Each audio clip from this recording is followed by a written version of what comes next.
Now, what we're going to do today, yesterday we, in the second half of the class, we talked about, okay, if you combine solutions, will the ions be concentrated enough to form a precipitate? And it's a yes-no question, except for something like this, where it asks us, okay, well, if we have a certain concentration of one of the ions, what does the other ion's concentration have to be to cause a precipitate to happen? So we're able to find that. We're going to go one more step today, and not only are we going to determine, does a precipitate form, the question is going to turn into, what is the concentration of the ions after the precipitate forms? So once the reaction shifts to the left, what are the final concentrations of the ions here? There's a lot of steps in doing this. This would be similar problem solving to like finding the pH at the equivalence point. There's a lot to do to get an answer for these. So let's go to the next one. There we have it. It says concentration after precipitation. The problem is going to start similar to what we were doing yesterday. We've got two different ionic compounds dissolved, and we're going to combine those solutions together. A 50 ml sample of silver nitrate is added to a 50 ml sample of sodium IO3. This is the iodate ion, sodium iodate. What is the equilibrium concentration of the silver? Now, we know that silver had an initial concentration, and we know it's going to get diluted because two solutions are combined together. But the silver is going to be involved in a precipitation reaction. So the question is, what is the concentration of silver after the precipitation happens? So we have to do some work to be able to solve for that. We'll start the problem the same way as we did yesterday. The first thing we have to do is determine, does a precipitate happen or does it form? Okay, so I'm giving you actually the KSP for silver iodate. This gives away, remember, yesterday, our first step in answering the question, does a precipitate form, we had to decide what is our most likely precipitate. Is there a combination of ions that's not very soluble here? Sometimes the problem is nice and it tells you what the precipitate is going to be, like in this case. So, hey, here's a hint. The KSP for silver iodate is very small. So you know that's going to be your precipitate. So we'll start this thing the way we start every precipitation question, and that is by writing a chemical equation. So the chemical equation, remember I told you this yesterday, we're always going to write the equation with the solid, that would be the AgIO3, on the left.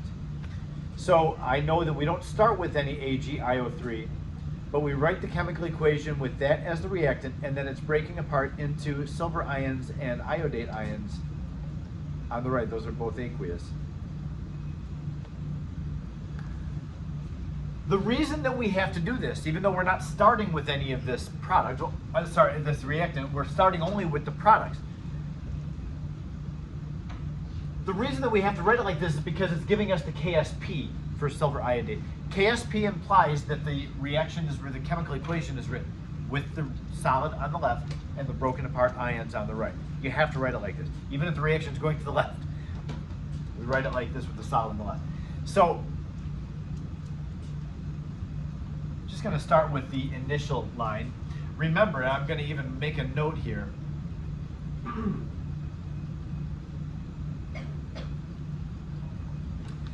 You need to give the dilute concentrations. For the silver, we don't just look up here and say, oh, silver started as 0.002 molarity, so we put it 0.002 down. No!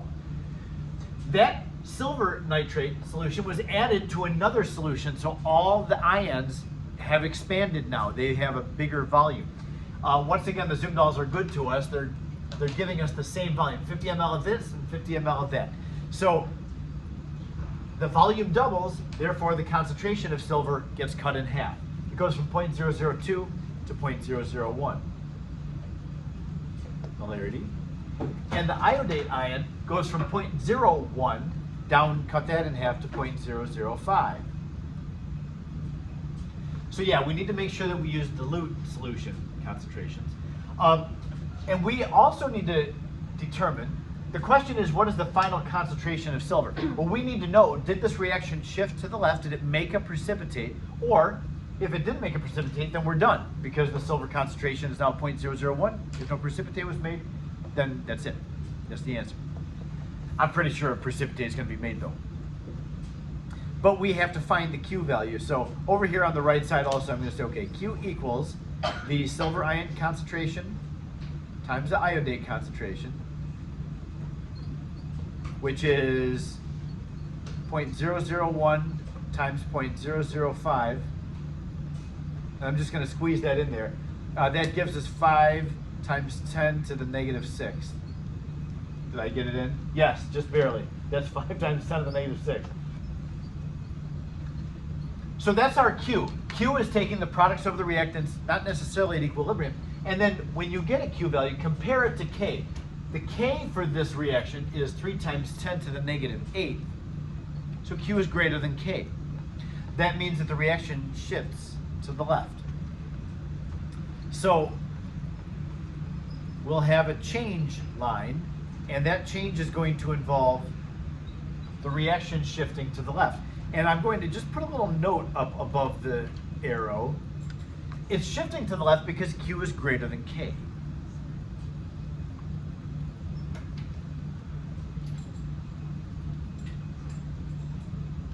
Okay, now we're going to take a look up here as to what my suggestions are for doing this. We're going to, if a precipitate is made, what I want you to do, if we have to do this quantitatively, I want you to assume that the reaction goes all the way as far left as it can go. In other words, look at the two reactants and decide which one is going to run out first and completely run it out. Now the limiting reactant going left is the silver. It's got a 0.001 molarity where the iodate ion is 5 times more than that. So we're going to have it go to the left so that the silver runs out. And then as the silver runs out, the iodate ion will go down by the amount that the silver went down, as we always do with stoichiometry. So the iodate, we still have some of, but the silver has been depleted. It has completely gotten used up. That's what I'm saying up here. Assume the precipitation goes to completion. We can't make any more precipitate out of these ions because we've run out of one of our ions. So what happens here when the reaction shifts to the left? We didn't start with any AgIO3, but some gets made. And I'm just going to indicate that on my ice table with the word some. Remember, over here, we're making an ice table out of molarities, out of concentrations. This solid does not have a concentration, but we need to at least make our reader aware that the reaction has shifted to the left and there is now some solid present. We can't end here though, because right now we have 0 of one of our products. We've used up all of the silver. And we can't end with anything in equilibrium being 0. I've said that so many times. You're used to me saying that, right? You can't end a reaction with anything being 0. Because the equilibrium constant is the products over the reactants, and it's not 0. It's not big, but it's not 0. So the reaction is going to have to come back and shift slightly to the right again. Now, currently the silver is 0. We'll have to come back this way, and that's what number 2 is telling us to do up here. Once we have sent the reaction as far left as it will go, we're going to just cause it to drift back to get to equilibrium. And I use that term drift back because it's not much. It just kind of goes back a tiny little bit, and then it's going to stop because it's at equilibrium. Are you going to ask me why do we do that? Okay. If you did your ice table using joules, well, actually no, not that. The sum, can't you find it out if you didn't use the sum? I know it doesn't have a concentration, so like you know what it is, right? Yes. Yes. Okay. Okay. Oh, and you don't like not having a number here. Okay, yeah, but like, is that number which you can find, is it relevant at all, or is it? No, it's not relevant. Not at all. No. Because we're going to try to find this concentration using the K, and the K doesn't involve that solid, so the amount of it isn't important. Sorry, Patricia. You don't like that. I know that it's nebulous, it's fuzzy. Okay, some solid is made. Well, how much doesn't matter. If the solution is going to get cloudy because there's some undissolved stuff there, that's the solid that gets made. But how cloudy it is or how much the solid, it doesn't matter. Now, here's what's going to happen. We're going to need another change line because the reaction has shifted to the left so that one of these ions is used up. But we can't leave it as 0, so it has to come back now the other way. So I need 2 changes. One change shifting left and another change shifting right. Now, the way I'm going to note this one is it's got to go back, and I'm just going to write here drift back. Because going all the way to the left as far as it'll go, it's now not at equilibrium still. It's got to shift back a little tiny bit to get to equilibrium.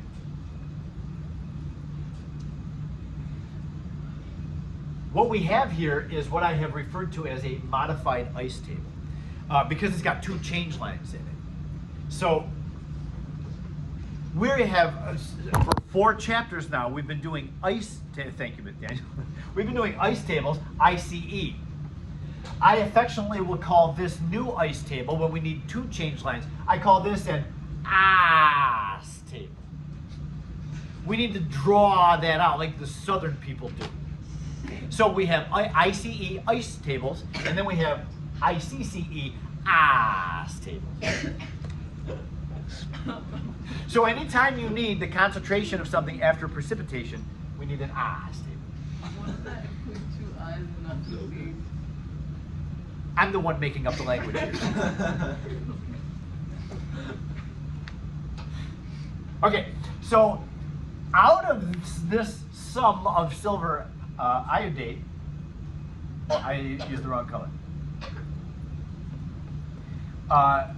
It has to get used. Some of it is going to redissociate and produce some silver and some more of the iodate ion. Now notice the iodate ion, we still have a concentration of it. It didn't run out. So it started at 0.005, went down by 0.001 when this ran out, and so it sits at 0.004. So the 0.004 molarity of the iodate ion is going to have X amount added to it. So we're going to have X amount of Ag plus and 0.004 plus X amount of iodate ion, because we can't leave silver as 0. So now we can solve for the X. And the question was, if you remember even what we were asked for, what is the equilibrium concentration of the silver ion? So what we're looking for is that term. When we solve for X, we have our answer. So it's not bad now. We can solve for X the same way we've been doing it. KSP equals 3 times 10 to the negative 8. And that's equal to silver concentration X times the iodate concentration 0.004 plus X. Can you assume that X is going to be small? Yeah. X is extra small because K is small. We have K is 10 to the negative 8, and there's already a common ion present. So when there's already some product there, it doesn't go to the right as far as it would have if both were 0. So yeah, X is going to be insignificant compared to 0.004. So we can dump that X term. And now solving for X is really easy. Just take that K value and divide by 0.004. Yes? How did you know it was going to drift back to the other side? Because having it go to the left, I went to the left so that the silver would run out. So we went all the way to the left. And so right now my silver concentration is 0. I can't leave it at 0. So it's got to drift back a little tiny bit to make some silver ion, according to its K value, which is like that thing up there. Okay. Okay, so solving for X is easy, and then we're going to get an answer. It's like 10 to the negative 6.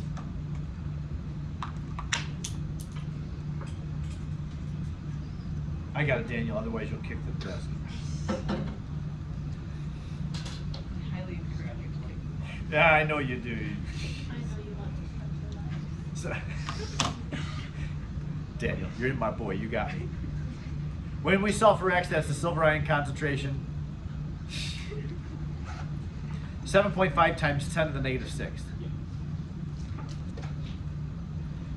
Molarity.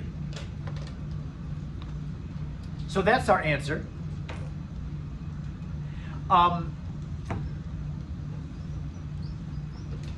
You may be wondering, why do we need two change lines? Can't we just have this reaction go to the left but almost all the way rather than all the way and then have it come back? Did anybody wonder that? It makes the math much easier. I know that it's kind of weird to have a modified ice table, but the math is easier if you just have it go all the way to the left as far as until something runs out over here, and then just have it go back a little tiny bit. It is nicer math if you do it that way. And there are times when the math will fail if you just make a normal ice table and have it go almost all the way back to equilibrium. So yeah, this is the most organized way to do this. I have another example just like this one that we're now going to go through this whole process again. And then I have another example that I'll have you try. So unless I have any questions about this, let's walk through this process one more time together. So we have, now our luck has run out because the Zoom bells can't be nice for an extended period of time. So you're going to see that we have 75 ml of one solution added to 125 ml of the other. Couldn't we use 100 and 100? Well, we could have, but then the writers decided not to. So we're taking 75 ml of barium chloride and 125 ml of potassium sulfate. What are the concentrations of barium ion and sulfate ion at the end? When I say at the end, after a precipitate is made. So I have a couple of things up here. Reminder that the KSP table is in the book, right after the Ka and Kb tables. And in there, the KSP of barium sulfate, there's our precipitate that's going to form. KSP is 10 to the negative 9. Yes? What is are you gonna have a scavenge for these values or They will be in the question. But just in case I feel like having you scavenged, you'll have the KSP table too.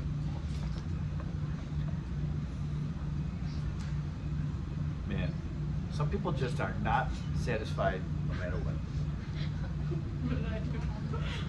Oh, I didn't use any names. I didn't say you specifically. I was just saying that as a general comment. So we're assuming that the barium sulfate, if anything is going to precipitate, is going to be barium sulfate. The problem pretty much told us that. So barium sulfate, solid, is going to break apart into barium ions and sulfate ions. Now there really is no breaking apart here because we're starting with the broken apart ions and they may come back together. So we'll make an ice table. Well, an state. We'll see that we need. I'm just going to start that thing with the first two lines, and we'll see that we do need that second change as well.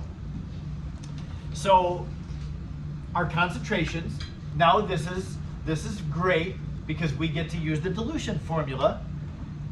We have 75 ml of 0.02 molar barium ion, and then it gets diluted to 200 ml. Yes? So we have to use M1V1 equals M2V2 for both the barium ions and the sulfate ions. I'll give you those. 75 times 0.02 divided by 200, that's V2, gives us M2, 0.0075. For barium.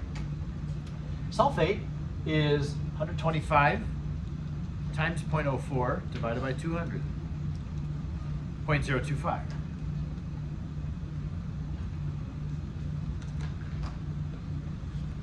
Now, it looks like we're going to have a precipitate that's made, then we have to find the concentration after the precipitate's made.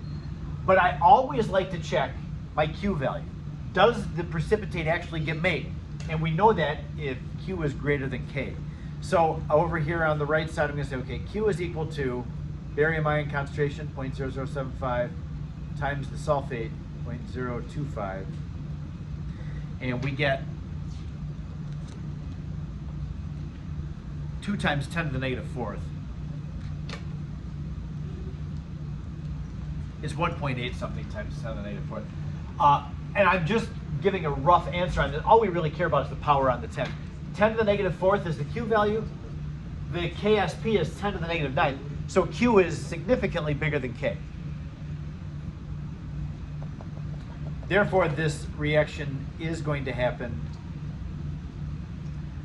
It's going to go left because Q is greater than K. And my smaller concentration here is the barium. So that's going to be my limiting reactant going to the left. So the barium goes down by 0.0075, and so does the sulfate. Therefore, the barium sulfate sum gets made. And so, yeah, we confirmed that we do need that second change line. Oops.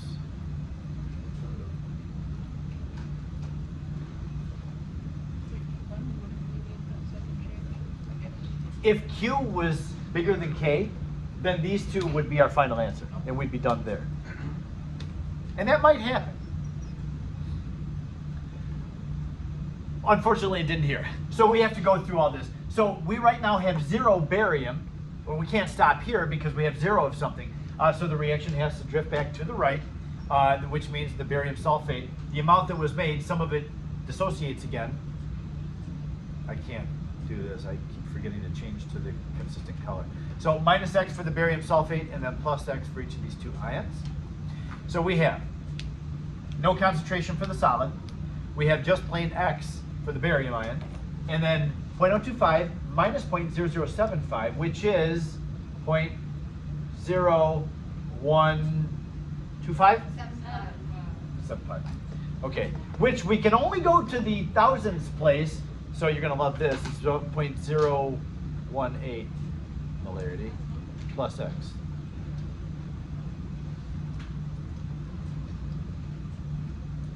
I'll get that M out of there. That doesn't need to be there. We'll put that in at the end. Okay, so we now can solve for X. And the question was, what are both of these values? The one that has the X term on it, we just neglect the X term. I should say the plus X term. We can neglect the X and say, okay, that one's going to be 0.018. But the X term we have to solve for the barium ion, we use the KSP. KSP equals 1.5 times 10 to the negative 9. That's X times 0.018 plus a negligible X. Well, the math turns out to be really easy on this too, and we're glad about that. So 1.5 e negative 9 divided by 0.018 gives us an X value, which is the barium ion concentration, 8.3 times 10 to the negative 8.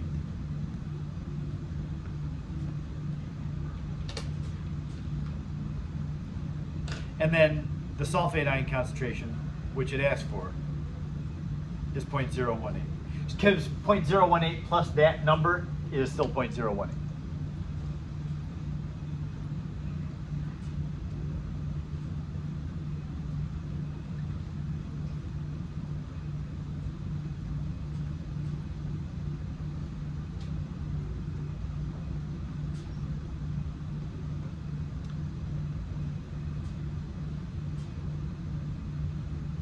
Any replays on anything needed? Okay, because it's your turn. Try the next one. And watch out. Something is sneaky in the next one. I'll just say that. Just be careful. I'll give you a couple minutes, see if you can come up with it. It's the same thing, but now it's your turn.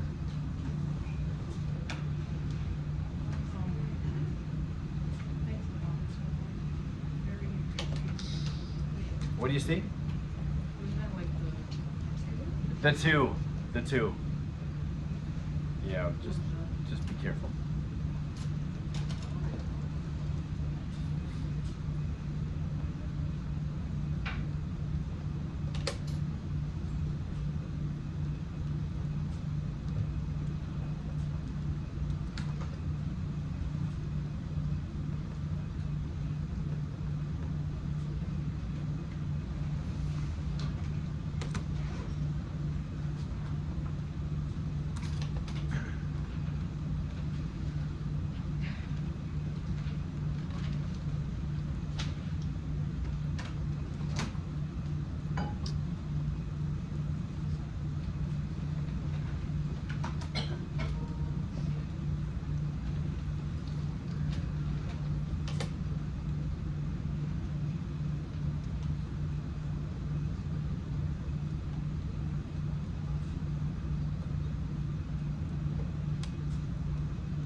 Hey, watch out for this. Did you do this? Do you remember the 2-to-1 ratio?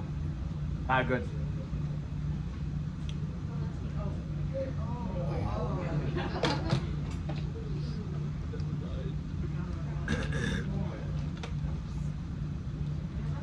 Yeah, 2-to-1 ratio, watch out. We're not used to that still.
Yeah, so the magnesium is 2.1 times 10 to the negative 6, and the fluoride ion is 0.055.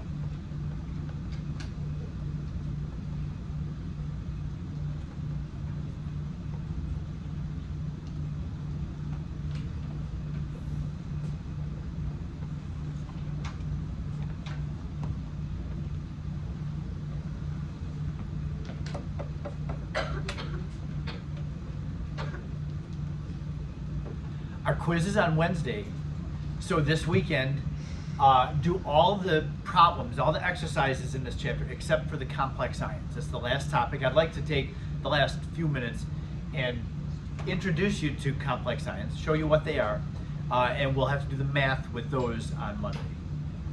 And then that'll be it. Tuesday we have a lab, and then Wednesday is our quiz.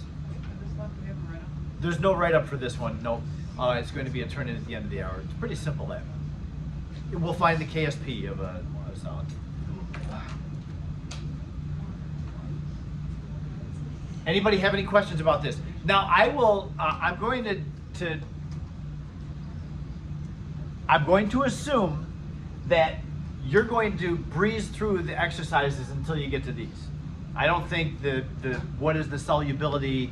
You know, now that you've seen the hydroxides, I think those questions are going to be pretty easy for you. When you get to this, though, you may get there and say, we did this. I can't remember what we did after you get away from this for a while. So just be ready, and this would be probably the hardest thing in the chapter. Now, the last thing, and my next slide, I've got one more example slide, doing the same thing, what's the concentration at the end. I didn't find this necessary for us to do because this is actually quite easy. We have the same volume, so we just cut the concentrations in half and go through. It's the same thing as we've been doing. Then I have a couple of slides on what our reading assignment was for the week, and we don't need to talk about that again. We've already talked about this. Like silver phosphate is not very soluble, but if you put that into acid, the hydrogen ions will attract the phosphate ions, and that will remove phosphate. As HPO4 is made, removes phosphate from the solution. Le Chatelier's principle says that this equilibrium then will be shifted to the right, and that will dissolve more silver phosphate. So that's the deal with pH and solubility. And another slide that just goes over, this is just like our reading quiz was yesterday. Which of these are more soluble in acid than they are in pure water, kind of thing. You look for the basic anion. So in this choice, where you have these three, AgF would be affected by the pH. These two would not be affected by the pH because chloride and bromide are not affected by the presence of hydrogen. They're not attracted to it at all. This is just another example, and I don't think this one's very hard, so it's not worth our time. If this is the slide number 21. So if you have an ionic compound that's stubborn about dissolving, it's not dissolving, not dissolving. If we need it to dissolve, let's say we need to clean something out, it's got an insoluble crust in there. If the anion is basic, you can add acid, and that will help the solid to dissolve. Another option that you have, and this is our last thing in the chapter, you can try to produce a complex ion out of it. This term right here, ligand, a ligand is something that produces a complex ion. If you're in GBBE or AP Bio, then ligand is the same thing as a chelating agent. If you've ever heard of the process of chelation, those are the same thing. In chemistry, we call it a ligand or complex ion, and in biology, we call it chelation. But it's the same. Here's the deal with complex ions. Just want to give you an introduction today. We're not going to do any math. In order for a complex ion to form, we need a transition metal ion. You must have a transition metal ion. You know where the transition metals are on the periodic table, yes? The shorter families. These two families are not considered transition metals. None of them are. Even the bigger ones are not transition metals. These are called main group elements. Transition metals are these. Now, I have to admit, and I wish this weren't the case, but aluminum is also like a transition metal. Even though it's way over here as part of the rest of the main group on the periodic table, aluminum can form complex ions as well. So complex ions can be formed by transition metals and aluminum. I don't think anything else, like lead, bismuth, I don't think I ever see those making complex ions. But aluminum can. What happens is a transition metal ion, it has lost its outermost electrons. Normally it loses its outer s electrons. And when you have a transition metal ion, that positive charge is attractive to other small molecules or ions that have at least one lone pair on them. In this case, the ammonia molecule, NH3, its nitrogen in that molecule has a lone pair on it. The transition metal ion has empty d orbitals. First of all, it's an ion. It's positively charged, so it's got an attraction for negative charge. So that lone pair on the nitrogen is a little negative cloud. It is attracted to the transition metal ion, and it actually offers up both of those electrons, that pair of electrons, to one of the d orbitals on the transition metal.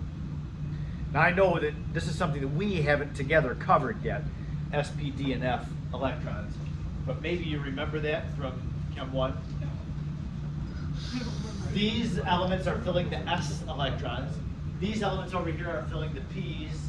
The d's are being filled by the transition metals, and then f's are filling the inner transition metals. Patricia, we were together last year in Chem 1. You remember that? Just shake your head and I'll feel so happy. Whatever's going on behind your head shake, I don't care. As long as you, oh yeah, I remember. Oh man, I feel like I taught those students well. Good. So there are some empty d orbitals in a transition metal ion, and those lone pairs of electrons will actually connect with those, and they'll make a covalent bond. Now we've learned that covalent bonds typically happen between non-metal atoms, but this really is a covalent bond that's happening here with the metal atom. It's a weird bond because there's a pair of electrons that's just inserting itself onto the transition metal ion. But here's what I want you to remember. You don't have to do any of this stuff for complex ions. What you need to remember is this. Whatever the charge of the metal is, that's how many of these small atoms or molecules with the lone pairs will attach. Now, I said that wrong. That was wrong what I just said. Whatever the charge on the metal is, double that number. That's how many ligands will attach to it. The NH3 here is considered the ligand, or also known as the chelating agent. Yes? Do the transition metals don't like the charges like change around? What do you mean change around? Oxidation state. Or, Don't they have multiple charges? yeah, those have, They can have multiple charges, yeah. so how would we know? Oh, you'll know what the charge of the ion is. I mean, it'll be in given to you in the Oh. chemical equation. So yeah, there's no mystery about what that charge is. So take the charge on the metal, double it, that's how many ligands will attach to it. So we can see the copper ion charge is positive 2, therefore 4 NH3s will attach. There are exceptions. This is generally the case where you double the charge and that's how many ligands attach to it. Now the thing about complex, so this is considered a complex ion.